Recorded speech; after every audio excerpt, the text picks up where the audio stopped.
Before wrestling had a forbidden door, before there was an alternative to WWE or national television, before every wrestler had a podcast, vlog, or even a YouTube channel, there was one guy sitting in his apartment talking to a microphone. My right, from Maxwell Street, Chicago, Illinois, weighing at 241 pounds, Colt Boom Boom Cabana! His name was Colt Cabana. In 2010, mainstream professional wrestling had an incredibly bad pressing visibility problem.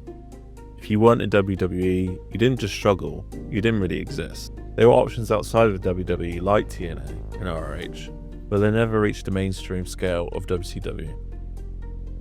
The system was there to be unlocked. Colt Cabana didn't fight that system, he sidestepped it, and in doing so he was carving his own rules on how wrestlers connected, created, and made money outside world wrestling entertainment. In July of 2010, Colt Cabana launched the Art of Wrestling podcast. At this time, wrestling interviews followed a particular formula: shoot videos. Shoot videos were wrestlers being candid about their experiences in the industry, both from the good, the bad, and the ugly. Colt went a different direction. He slowed things down, he made the space for honesty. Long-term conversations about failure, insecurities, money, burnout, the reality of the independent wrestler. About what it actually costs to chase the wrestling dream. And that shift did something very subtle, but influential. It rebranded professional wrestlers, not just as larger-than-life characters, but as independent creatives, freelancers, people. That connection changed the audience relationship entirely. Fans weren't just watching matches anymore, they were investing in people, and once that connection existed, distribute didn't matter as much, gatekeepers didn't matter as much, because now wrestlers had something they never had before: direct access to their community and their audience.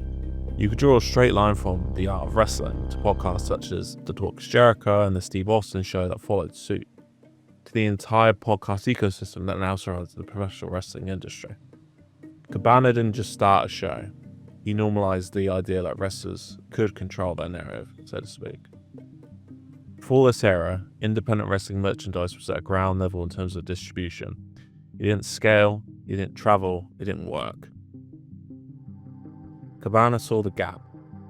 Working alongside Ryan Barkan, he helped pioneer what would become pro wrestling tees, and the model was simple but disruptive. No upfront cost, no inventory risks, no gatekeeping taking majority cut, just print on demand and a direct to fan sales. That shift did something bigger than improved merch. It changed leverage. And now, a wrestler in Chicago could sell to a fan in London instantly. Revenue wasn't tied to bookings anymore, it was tied to the audience. A few years later, the industry changed.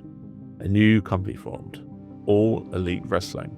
But before AEW, there was Being the Elite, a YouTube series, self-produced, direct to fan, and it worked for several reasons.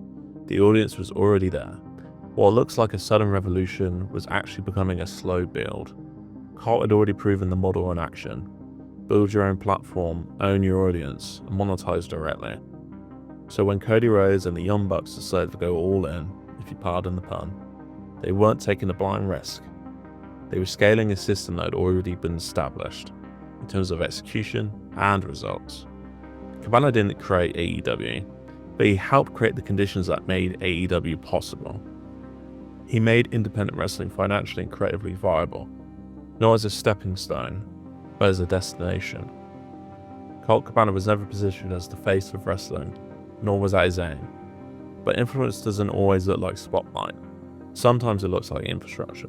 My vision is what their vision was, but they were better at amping it up a little bit. We understand how valuable the fans are, how much they want to be a part of it. We just understood together. We both had the same understanding of what we thought wrestling is and could be better.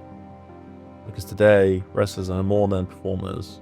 They're brands, they're media companies, they're entrepreneurs.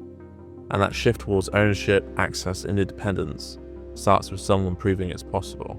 Cabana didn't just build an audience, he built the system. One where wrestlers don't have to wait to be seen, don't have to ask to be heard, and don't have to rely on a single company to matter to them. He didn't just create a cult following, he created a new path, and now the entire industry is walking through his footprints.